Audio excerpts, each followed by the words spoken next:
जब आपने रिटर्निंग अफसर के दफ्तर को घेरे में ले लिया, वहाँ पे उम्मीदवार को या उसके इलेक्शन एजेंट को दाखिल नहीं होने दिया, तो इलेक्शन वहीं खत्म हो, इलेक्शन की कोई हुर्मत उसके बाद बाकी नहीं रह जाती। तो अब ये मामला ये नहीं है कि आपके पास कितने फॉर्म हैं और कितने फॉर्म नहीं है, बात उससे आगे बढ़ चुकी है। तो हम आपको दावत देते हैं कि आप हमारे साथ चलें, तहरीक शुरू है, हम आपके सामने मौजूद हैं।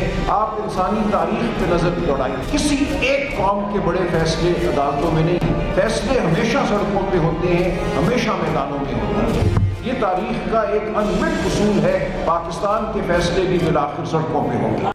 बिस्मिल्लाहिर्रहमानिर्रहीम, अस्सलाम वालेकुम नाज़रीन। मुल्क की सियासत में हंगामा खेजी बढ़ने लगी है। सियालकोट का हल्का PP 52 संब्रियाल का ज़िमनी इलेक्शन, जिसमें PMLN ने मैदान मार लिया। PMLN ने इसे अपनी बड़ी कामयाबी कहा और ये दावा हो रहा है कि अवाम ने 28 और 10 मई वालों को वोट दिया, 9 मई वालों को मुस्तरद कर दिया। नाज़रीन, पीपल्स पार्टी और PTI ने हुकूमत पर धांधली का इल्ज़ाम लगा दिया है। बानी PTI का ट्विटर अकाउंट एक बार फिर मुतहरिक हुआ। हुकूमत के खिलाफ बाज़ाब्ता तहरीक चलाने का उन्होंने ऐलान किया है। बानी PTI जेल में बैठकर खुद तहरीक की क़यादत करेंगे। इस बार रहनुमाओं को उन्होंने 2 टोक और वाज़ेह पैगाम भी दिया कि जो रहनुमा दबाव बर्दाश्त नहीं कर सकते वो पार्टी से अलग हो जाएं और उन रहनुमाओं को आगे आने दें जो हर किस्म के हालात का मुकाबला करना चाहते हैं। तो दूसरी तरफ मौलाना फजलुर रहमान ने भी हुकूमत को नए महाज पर चैलेंज करते हुए कमर कस ली है। मैरिज एक्ट के खिलाफ सड़कों पर निकलने का उन्होंने ऐलान किया है। उन्होंने मैरिज एक्ट को मुस्तरद किया, इसे इस्लामी कानून के खिलाफ करार दे दिया है। मौलाना साहब ने खैबर पख्तूनख्वा में बढ़ती करप्शन की तहकीकात का भी मुतालबा किया है और ये मैसेज दिया है कि करप्शन पर गंडापुर और उनके वज़रा को जवाब देना पड़ेगा। मौजूदा हालात में सवाल यह है नाज़रीन कि क्या मौजूदा सूरत हाल में हुकूमत के खिलाफ एहतजाजी तहरीक चल पाएगी और क्या PTI और मौलाना एहतजाजी तहरीकों में कोई बड़ी तब्दीली ला सकते हैं? से आज का पहला और बड़ा सवाल होगा। एक्सपर्ट्स के लिए पैनल का तारुफ करवा दूं। प्रोग्राम में मेरे साथ हैं अयाज खान साहब, आमिर इलियास राना साहब, फैसल हुसैन साहब, नवीद हुसैन साहब और मोहम्मद इलियास साहब। आप सबका शुक्रिया।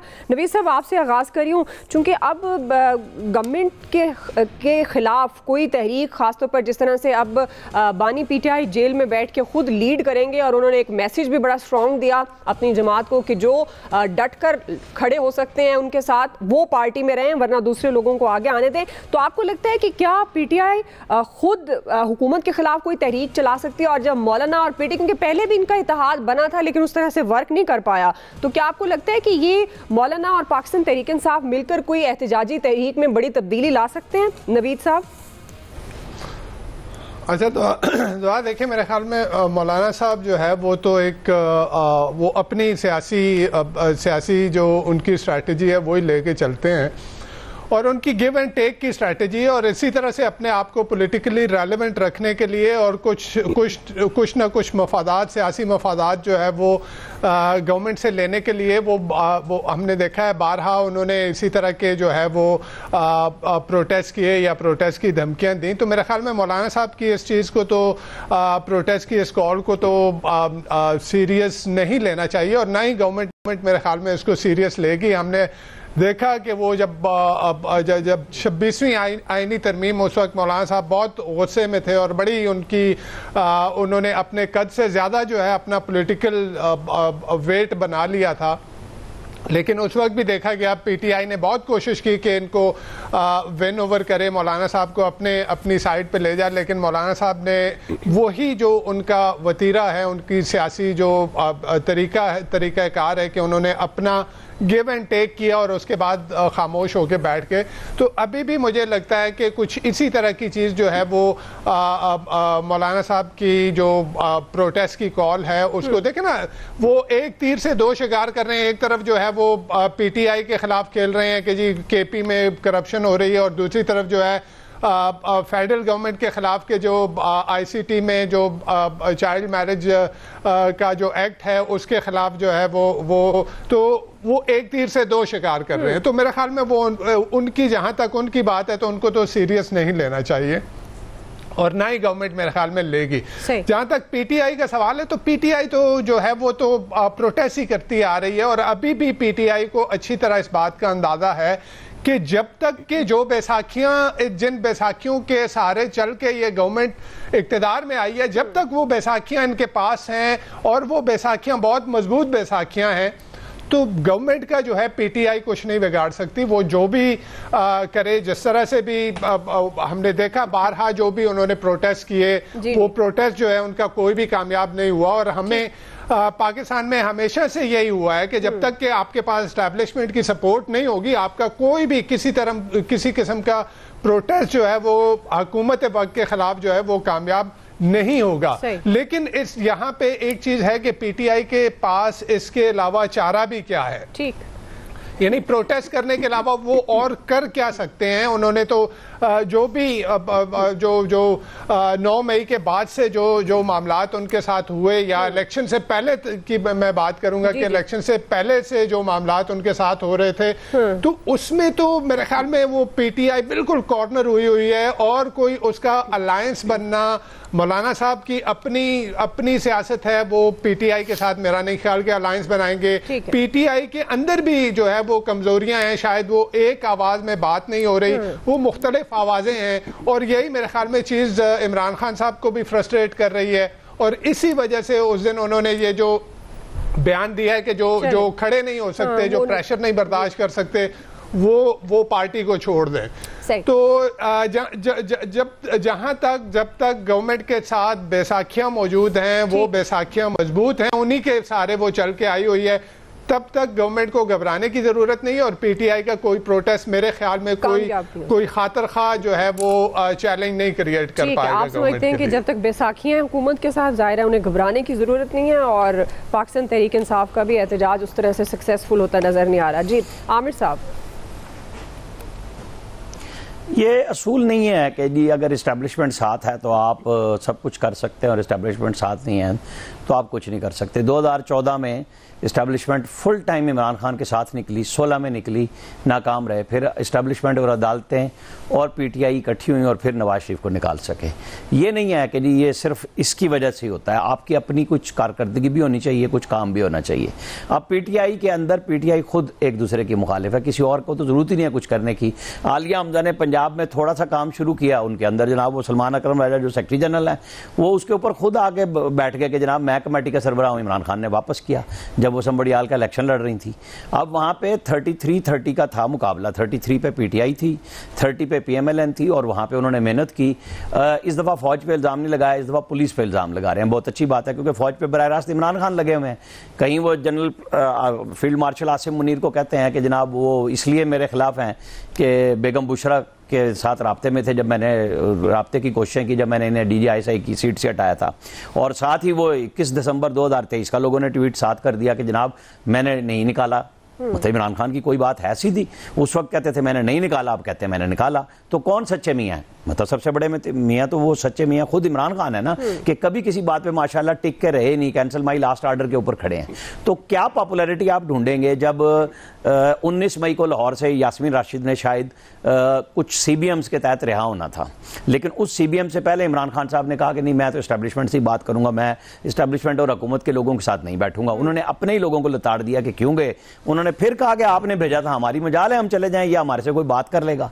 तो ये जो रोजाना की बुनियाद पे वो अपने फैसले बदलते हैं, इसी वजह से वो मुश्किल में बैठे हुए हैं। यहाँ पे सच्ची बात करो, और जी ये तो पॉलिटिकल, उनसे इनको फौजी बता देते हैं, इनको भाई हम जर्नलिस्ट हैं, फौजी बताए, कुछ सिविल बताए, कोई हमारा अंदाजा बताए, हमें काम ही यही करना है ना, किसी को अच्छा लगे या बुरा लगे, हमें तो बात करनी है कि भाई आप अपनी पॉपुलैरिटी के तो खुद दुश्मन हुए। आज आपका फवाद चौधरी मुसलसल कह रहा है, और वो सुप्रीम कोर्ट में लोगों ने सुनी थी जब जस्टिस अताब बंदयाल आपको गवर्नमेंट से ऑफर लेके जुलाई 22 में इलेक्शन दे रहे थे, तो आप पकड़ गए कि नहीं पहले सूबाई कौमी असम्बली तोड़ दो, इसके बाद मैं इलेक्शन की तरफ जाऊंगा, नहीं माने। उसके बाद क्या हुआ, ये सारा हमारे सामने बैठा हुआ है कि आप 2 सूबे भी तोड़ के बैठ गए, हाथ पैर कटवा के पॉलिटिकली, और फिर आप कहते रहे। अब आप को तकरीबन 22 महीने हो गए जेल में। आपके लिए रास्ता आपके साथी आपकी मेहनत पे आपके साथ बात करके बनाते हैं, आप उनको जीरो कर देते हैं। चलें बिस्मिल्लाह जी, जब आप वहां रहना चाहते हैं, लोगों के जहन में था कि 5 जून को जो अब ये लगी हुई है पेशी इनकी कि जी ये सजाएं मुअत्तल हो जाएं, तो हालात वाक़यात पैदा किए जाते हैं ना। अब आपने वो काम किए हैं कि नैब ने आज 5 रुकनी प्रोसिक्यूटर की टीम नई बना दी है, वो इस केस को लड़ेंगे कि आप जमानत करा के दिखाएं। तो हम तो इसी बुनियाद पे फैसला करते हैं या अपना तज्जिया देते हैं कि जो मारूजी हालात हैं वो ये हैं कि खान साहब अभी जेल से बाहर आना नहीं नहीं चाहते, और उनके जो लोग बाहर एंजॉय कर रहे हैं वो उनको बाहर लाना नहीं चाहते। सही जी। अयाज साहब, आपको क्या लगता है, मौलाना और पीटीआई मिलकर कोई बड़ी तब्दीली ला सकते हैं एहतजाजी तहरीक में? अब ज़ाहिरा बानी पीटीआई जेल से खुद लीड करेंगे, क्या इसका भी कोई इम्पैक्ट पड़ेगा? देखें, बात यह है कि उनको बेचारों को एहतजाज का राइट तो दे देना, अगर वो करना चाहते हैं तो उनको करने दें। मौलाना तो बड़े अच्छे आदमी हैं। नवीद साहब कह रहे थे कि वो अहमियत उनकी गवर्नमेंट सीरियस नहीं लेगी। नवीद साहब यकीन करें, गवर्नमेंट बहुत सीरियस लेगी मौलाना के इस एहतजाज को, और उसके बाद आपको ये आनियाँ जानियाँ फिर नज़र आना शुरू हो जाएंगी। कभी प्राइम मिनिस्टर साहब जा रहे होंगे, कभी बिलावल साहब जा रहे होंगे, वो सारा, और फिर आखिर में 73 के आइन के तनाजुर में मौलाना मान जाएंगे कि ठीक है, कोई इशू नहीं है, आपने चूँकि ये दो चीज़ें मेरी माननी है, इसलिए वो मौखर करते हैं हम। बाकी रहा पीटीआई का मामला, वो बिल्कुल ठीक है, मारूजी हालात यही हैं। वो नई मशरफ भट्ट ने फिर वो लास्ट वीक कर लिया, राना सनाउल्लाह साहब का इंटरव्यू, वो हम बहुत यहाँ कान पक गए थे सुन सुन के कि जी ये वकील इनके नालायक हैं, ये मुकदमा से नहीं लड़ रहे, और काजी साहब बिल्कुल ठीक है, उनसे बड़ा इस मुल्क में इंसाफ पसंद कोई नहीं है, उनसे बड़ा जज कोई नहीं है।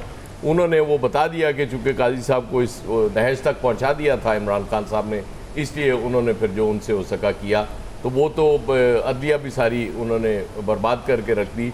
फिर जब बात होती है, इस्टेब्लिशमेंट हमेशा कहती है कि हमारा सियासत से ताल्लुक़ नहीं, और नून लीग वाले हमेशा कहते हैं कि वही सियासत कर रहे हैं, हम तो कर ही नहीं रहे, कि जी वो इमरान खान ने चूँकि उनको नाराज़ किया हुआ है, वो जाने और इमरान खान जाने, हम तो कहीं है ही नहीं, इसलिए हमें तो कई साल वो बाहर आता नज़र नहीं आ रहा बंदा। तो मतलब वो इससे जान छुड़ाना चाहते हैं, ये उनको हमेशा उसमें फंसा देते हैं आके कि नहीं यही जिम्मेदार है। अब मैं पता नहीं किसकी मानूं, मैं नून लीग की मानूं, किसी और की मानूं, बहरहाल मारूजी हालात यही हैं, बिल्कुल ठीक बात है, इस जो थोड़ा दिल करे वो तो दसो ना। बाकी वो देखें, आप जो मर्जी चीजें हो जाएं, कल का इलेक्शन वो जो वीडियोस देखी वो चलें छोड़ दें, पीपल्स पार्टी का उम्मीदवार कह रहा है आखिर में आके कि अब मुकाबला सिर्फ पीटीआई और इंतजामिया में है, और उसके बाद वो जीत जाती है नून लीग, इतनी ज्यादा पॉपुलर चूंकि जमात हो चुकी है। नौजवान का गुस्सा कम नहीं हुआ, ये जहन में रखें आप, नौजवान का गुस्सा अपनी जगह मौजूद है, क्योंकि आपने कुछ नहीं दिया उसे, और जो बजट के बाद आप चीज़ें महंगाई होने वाली है, और अभी उसके इशारे ज़रा मिलने भी शुरू हो गए हैं कि जो हालात होंगे उसके बाद आप ये मत समझें कि ये बिल्कुल चीज़ें बहुत स्मूथ हो चुकी हैं और ऐसे ही चलेंगी, नहीं चलेंगी। ज़ाहिर है लीडर्स जो होते हैं, वो चाहे इमरान खान हो, नवाज शरीफ हो या आसिफ अली जरदारी हो, उनकी आवाम की नब्ज़ पे हाथ भी तो होता है ना, उनको भी नज़र आ रहा होता है कि अगर वो अनाउंस कर रहे हैं कि हमने एहतजाज करना है और मैं खुद लीड करूंगा, और फिर फवाद चौधरी को बुलाना, कि फवाद चौधरी जैसे लोग ही इन मामलात में बेहतर रोल प्ले कर सकते हैं, और ये जरूरी नहीं, फैसल ने एक दिन बिल्कुल ठीक कहा था कि यहाँ मार धाड़ हो तो फिर ही आप उसको एहतजाज समझते हैं। एहतजाज के बेशुमार तरीके हैं, उसके बेशुमार शक्लें हैं, बेशुमार रंग हैं। एहतजाज करना जमहूरियत में राइट होता है किसी पॉलिटिकल पार्टी का, और वो आप उनसे हक न छीने तो ज्यादा बेहतर। सही है जी। फैसल साहब, आपको लगता है कि गवर्नमेंट के लिए मुश्किलात पैदा हो सकती हैं अगर ये मौलाना साहब और पीटीआई दोनों मिलकर एहतजाजी तहरीक चलाते हैं, या मिलकर भी या अलग भी? फैसल साहब, असल में इस गवर्नमेंट को ये एक एडवांटेज हासिल है कि इसको अगर मुश्किलात भी अगर पेश हो जाए ना, तो उस मुश्किलात को इसने फेस नहीं करना, वो फेस करने वाले कोई और लोग हैं, तो वही फेस कर लेंगे। तो इसलिए हुकूमत को तो इस हवाले से कोई परेशान नहीं होना चाहिए। दूसरी बात देखें, इस जो अभी पाकिस्तान और भारत के साथ जो जंगी हालात हुए थे, जंग हुई थी, वो जो कौम एक सफ़ पे खड़ी हुई थी, कल के ज़मनी इलेक्शन के बाद जो है वो आपने खुद इस सफ़ को जो है ना, इस पेज को खुद ही तोड़ दिया। ये नहीं करना चाहिए था। बस आपने वो आहिस्ता आहिस्ता वो लोग फिर जो है इंतशार जो हम सोशल मीडिया पे देखते थे, वो दोबारा से कल से परसों से 3-4 दिन से जो है वो रंग हमें दोबारा नज़र आना शुरू हो गया। फिर हो सकता है कि जो है ना वो एक्स पे पाबंदी लगा दें। बात यह है कि हमें, एक आम इंसान को इस मुल्क में पता है कि यहाँ डील करने का तरीक़ाकार क्या है, यहाँ पे इख्तियारात का जो है मंबा कौन है, कौन जो है वो ताकतवर है, किसको कहते हैं। इमरान खान को भी ये बात पता होगी, ऐसा तो नहीं पता होगी, उनको हमसे ज़्यादा पता होगी, क्योंकि वो तो खुद डील करके 2018 के इलेक्शन में आए थे, उन्होंने डील करके ही जो है वो अपने निज़ामी हुकूमत चला रहे थे, वो ढकी छुपी बात तो नहीं है। वो तो हमसे ज़्यादा, एक आम इंसान से ज़्यादा और एक बहुत सारे सियासतदानों से भी ज़्यादा इस बात को जानते होंगे कि एस्टेब्लिशमेंट के साथ जो है ना वो डील किस तरह करनी है, किस तरह बना के रखना है। लेकिन आज की तारीख में अगर आप बात करें ना, तो ये तो तयशुदा बात है कि इमरान खान ये कहते हैं कि मैं बात करूंगा तो एस्टेब्लिशमेंट से करूंगा, बिल्कुल लॉजिकल उनकी बात सही है कि भाई जिसके पास ताकत है उसी से बात करनी चाहिए। लेकिन इमरान खान झुककर बात करने को तैयार नहीं है, ये भी तयशुदा बात।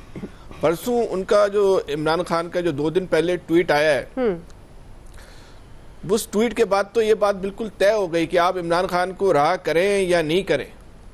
इमरान खान को ये कह रहे हैं ना कि जुमेरात को अगर वो इस तरह की गुफ्तगू नहीं करते तो शायद जुमेरात को हो जाता, या इस तरह की गुफ्तगू के बाद जो है वो जुमेरात को जो उनके हक में जमानत का इम्कान ही खत्म हो गया। तो ये तो इमरान खान को भी इस बात का अंदाजा होगा ना। तो ये तो तयशुदा बात है कि उन्होंने भी ये अपने लिए रास्ता खुद ही खत्म कर दिया ना। तो ये तो क्रेडिट आप इमरान खान को दे दें कि वो भी किसी दबाव में आके कोई झुककर जो है वो अपने मामलात को जो है ना वो सीधा नहीं करना चाह रहे। आप जेल में रखना चाहते हैं, 22 महीने हो गए, और मजीद रखना चाहते हैं, तो इमरान खान भी मजीद रहने को तैयार हैं।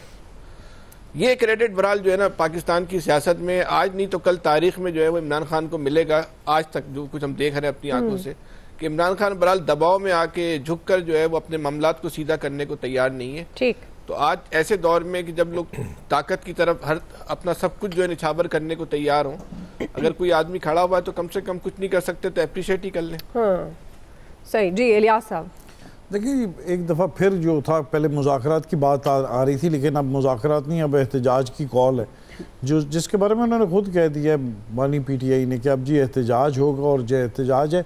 जबकि एक तरफ वो आ गया कि इस तरह की बात भी हुई थी कि ले दे के बात कर ली जाए, तो इस पर तो ज़ाहिर है उन्होंने फ़ैसला कर लिया कि जी वो कोई ऐसे मसला नहीं कर रहे, ना कोई बाहर से वफद भी आया जो उनको जो पाकिस्तानियों का ओवरसीज़ का आया था जो समझाने के लिए, उनकी बात भी नहीं। उन्होंने कहा कि वो सियासत कर रहे हैं और बिल्कुल डट के कर रहे हैं। और उसके बाद ये देख लें आप सूरत हाल कि उन्होंने फिर फैसला कर लिया कि जी आज एहतजाज की कॉल है और बिल्कुल इस तरह। तो अब ये देख लें इलेक्शन के बाद फिर एक दफ़ा माहौल जो है वो जो समड़ियाल के इलेक्शन है, जिसमें एक दफ़ा जो कि शुरू से ही इलेक्शन में शोर मचाना शुरू कर दिया था कि धांधली हो रही है।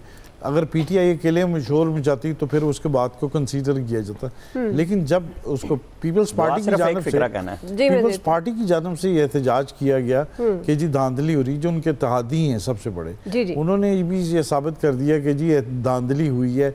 तो अब जो पहले है तो इस चीज़ को लेके PTI चली है।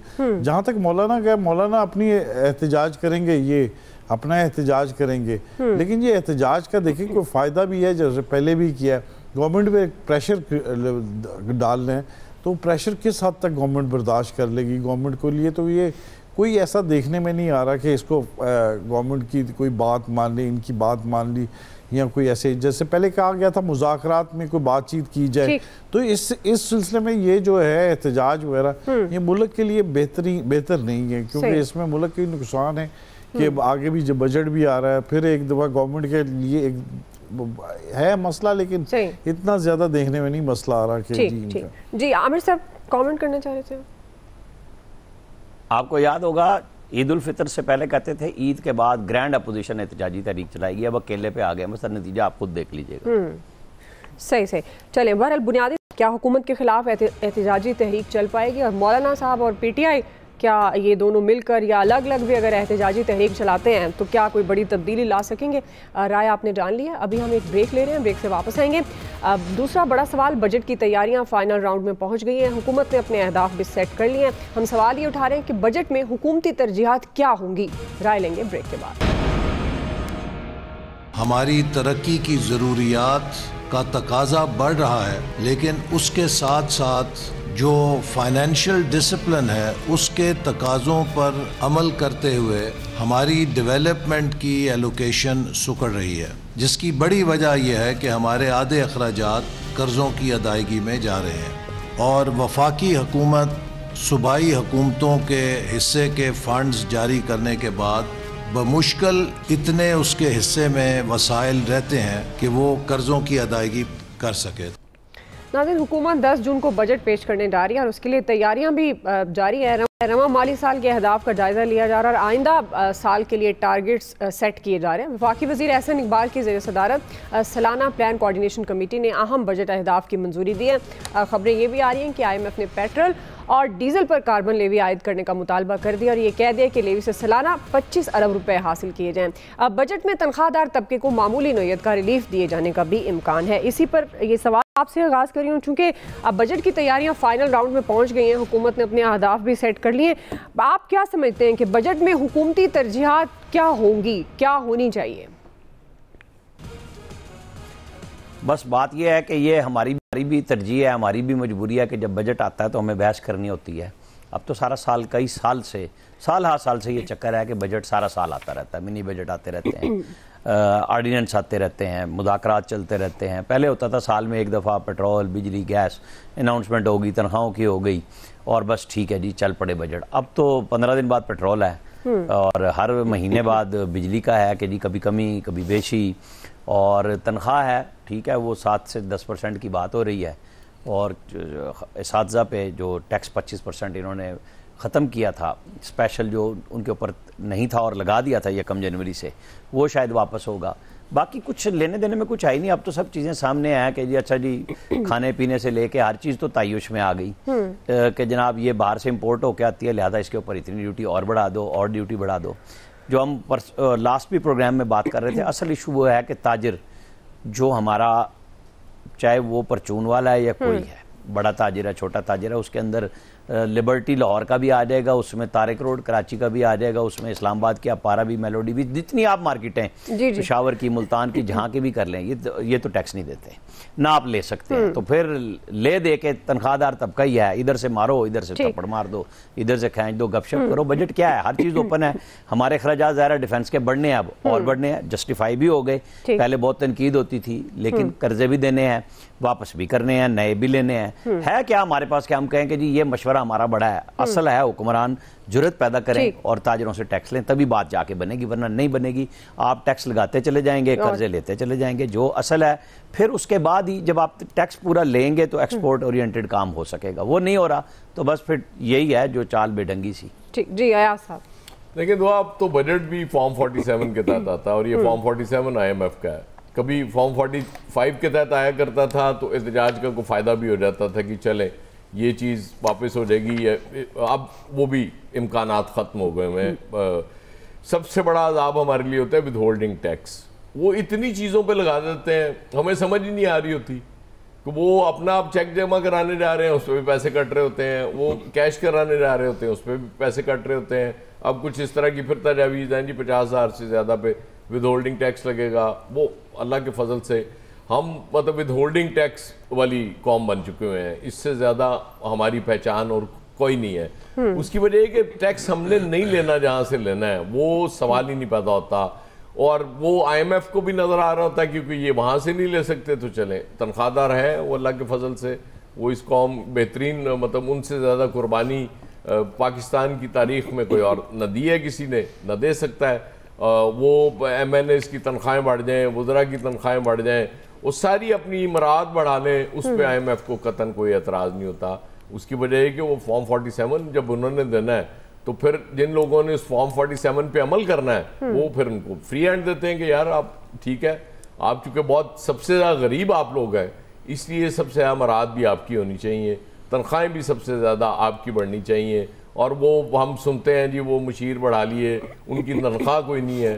वो पता चलता है जब उनका हिसाब किया जाता है तो कि इनकी मराद कितनी है, और वो तनख्वाह हमारे ऊपर एहसान होता है कि जी वो तनख्वाह तो खैर हमारे प्राइम मिनिस्टर साहब भी नहीं लेते। ये भी देखे ना कितने नेक आदमी हैं वो भी। लेकिन ये बहस बिल्कुल बेकार है, कोई फ़ायदा नहीं होने वाला इसका। आप बस दुआ करें कि अल्लाह IMF के दिल में को रहम डाल दे ये इस मुल्क के गरीब और तनख्वाहदार बंदे के लिए, वरना जो होनी ताड़ नाल उसकी तैयारी कर। जी इलियास साहब। देखिए जी, IMF की जानब तो ये सारे आपको पता है कि हर दफ़ा ये अपने तमाम डॉक्यूमेंट्स रोज़ाना की बुनियाद पर अपनी तमाम बैलेंस शीट उनको दिखाते हैं, तो ज़ाहिर है उसको पता चलता है IMF के पास जो है वो जो हदायत दे दें, जो तजवीज़ दे दें ये किस तरह टैक्स लगाना है, तो वो तो इनको लगाना पड़ेगा। अब यानी कि बैंकिंग सेक्टर पर इस पर लगाना है तो बजाय जो टर्न ओवर टैक्स जो पहले ताजरों पर लगाया था, ताजरों पर उस सेक्टर पर लगाया जाए जो टैक्स नेट में नहीं है, या ताजरों को कहा जाता है ये दूसरे कई सेक्टर्स हैं जिनको लगाया जा सकता है, जिन पर इनको सब्सिडी दी हुई है। अब देखिए हमारी जो इकॉनमी है 56% जो है वो विद वो डॉक्यूमेंटेड नहीं है। अब IMF ने इसलिए तो कहा कि लेन देन जो उस पर करे, बैंकिंग ट्रांजैक्शन वगैरह पर करे, तो उस पर उनको रियायत दी जाए। तो जाहिर है कार्ड वगैरह बैंकिंग ट्रांजैक्शन इसी तरह तो डॉक्यूमेंट सेक्टर में आते हैं, तो उसको लाने के लिए इनको चाहिए कि अपने डॉक्यूमेंटेशन करें, अपनी इकॉनमी की करें, सर्वे भी कितनी दफ़ा कर चुके हैं, इनको सब चीज़ें पता है। इन्होंने कहा था कि टैक्स इंटीग्रेटेड सिस्टम था जिस पर प्राइम मिनिस्टर साहब ने कितने अफसर भी फारिग कर दिए थे, वो सिस्टम सारी इनके पास है, जो चीज़ को इंटीग्रेशन करके सारा आपस में सिस्टम आपस में मिलते जुलते हैं। उनको पता चल जाता है कि किधर से लीकेज हो रही, किधर से कंसीलमेंट हो रही, किधर से पकड़ा जा सकता है। लेकिन उस चीज़ पर अगर अमल दरामद करेंगे तो फिर जाके करेंगे। अब जाहिर है इन्होंने रेवेन्यू कमाना है, जो अरबों रुपए लेने हैं वो आवाम से ही लेने, जो पहले दे रहे थे वही देंगे। चलिए क्विकली ब्रेक से वापस आ रहे हैं, यहीं से कंटिन्यू करेंगे।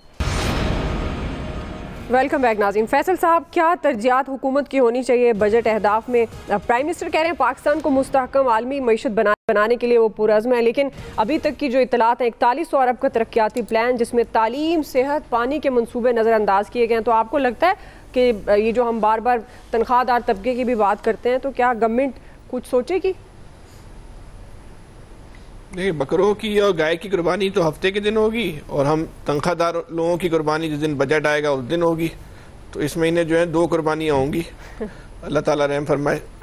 बात यह कि इनका तो क्योंकि जिसकी गर्दन फंस गई है उसी को ज़िबा किए चले जा रहे हैं ना, जो इनके कंट्रोल में आ गया, जो इनके काबू में, अब वही किए जा रहे हैं। जो लोग टैक्स नेट में नहीं आ पा रहे वो इतने ताकतवर लोग हैं कि उनको नहीं ला सकते। और इसको आप ये नहीं बोले नहीं ला सकते, आप इसको बोले लाना नहीं चाहते।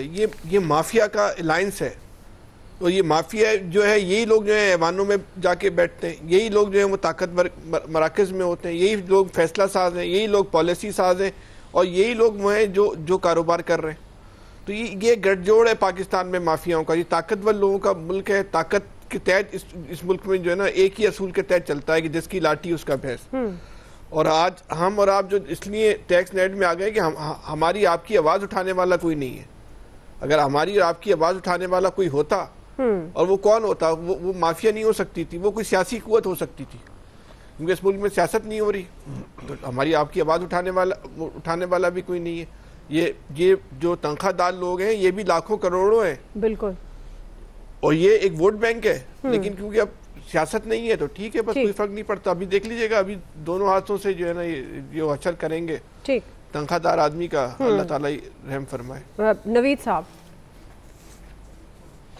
अच्छा दुआ देखें, गवर्नमेंट की तरजीह तो ये है कि जो पॉलिटिकल कैपिटल उन्होंने लूज़ किया था, खुद PDM की गवर्नमेंट में शहबाज शरीफ साहब ने बारहा कहा था कि हमने मुल्क बचाने के लिए अपना पॉलिटिकल सरमाया खो दिया है।